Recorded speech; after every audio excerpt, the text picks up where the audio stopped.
Hello everyone, আসসালামু আলাইকুম। আবারও চলে আসলাম নতুন আরেকটি রান্নার রেসিপি নিয়ে। মাত্র একটি আলু ও ময়দা দিয়ে এই নাস্তাটি তৈরি করা হয়েছে, আর খেতে কিন্তু এটা বেশ মজা ছিল।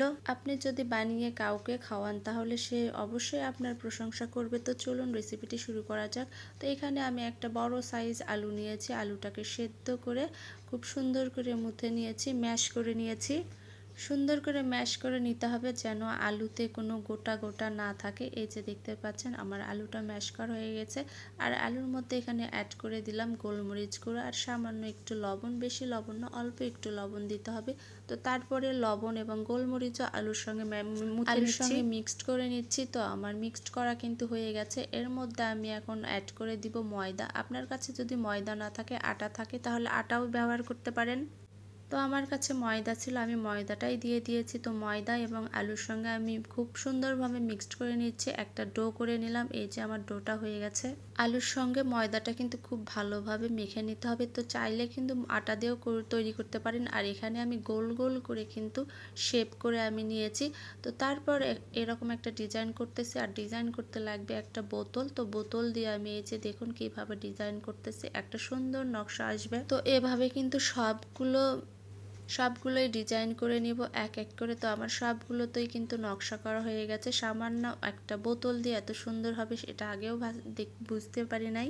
আর এদিকে আমি সস তৈরি করব, এর জন্য লাগবে সস। তো সসের জন্য আমি এখানে চাল ভেজে নিচ্ছি, আর এটা কিন্তু পোলাওয়ের চাল। তো পোলাওয়ের চালটা আমি ভেজে রেখে দিলাম। আর এদিকে একটা প্যানে আমি পানি বসিয়ে দিয়েছি, আর ফুটন্ত পানিতে এগুলো আমি কিন্তু এক এক করে ছেড়ে দিচ্ছি।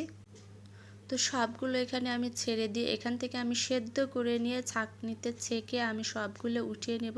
তো আমি কিন্তু মাঝে মধ্যে একটু নেড়ে দিচ্ছিলাম। তো সবগুলো কিন্তু আমি উঠিয়ে নিয়েছি। সবগুলো উঠিয়ে পানি ঝরিয়ে নিয়ে তারপর আমি প্লেটে নিয়েছি। দেখতে কিন্তু অনেক সুন্দর লাগতেছে দেখুন। আর এখানে আমি টক তৈরি করতেছি, টক বা সস। এই সসটা খেতেও কিন্তু বেশ মজা। প্রথমে আমি এখানে নিয়েছি তেঁতুল গোলানো পানি, তাতে দিয়ে দিলাম তিল, করে দিলাম লেবুর রস, তারপর দিয়ে দিব টেস্ট অনুযায়ী লবণ, টেস্ট অনুযায়ী চিনি।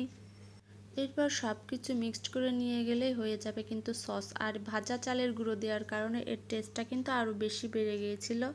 ভাজা চালের গুঁড়ার জন্য কিন্তু এর ফ্লেভারটাও সুন্দর আসছিল। তো আমার সসটা কিন্তু রেডি। এখন আমি খাবারটা সার্ভ করব, পরিবেশন করব। তো আমি এর মধ্যেই সবগুলো খাবারগুলো দিয়ে দিয়েছি। এই নাস্তাটি সবগুলো এখন মিক্সড করে নিচ্ছি, সসের সঙ্গে মিক্সড করে নিয়ে আমি উঠিয়ে নেব। এই যে আমি প্লেটে উঠিয়ে নিয়েছি, আর উপর দিয়ে আবার সসগুলো দিয়ে দিচ্ছি। তো হয়ে গেল আমার মজাদার নাস্তা, একটা আলু ও ময়দা দিয়ে। আপনাদের কাছে কেমন লাগলো আমার এই নাস্তাটি সবাই কমেন্টস করে জানাবেন। সবাই এতক্ষণ ধৈর্য সহকারে আমার ভিডিওটি দেখার জন্য সবাইকে অনেক অনেক ধন্যবাদ। ভালো থাকবেন, সুস্থ থাকবেন, আল্লাহ হাফেজ।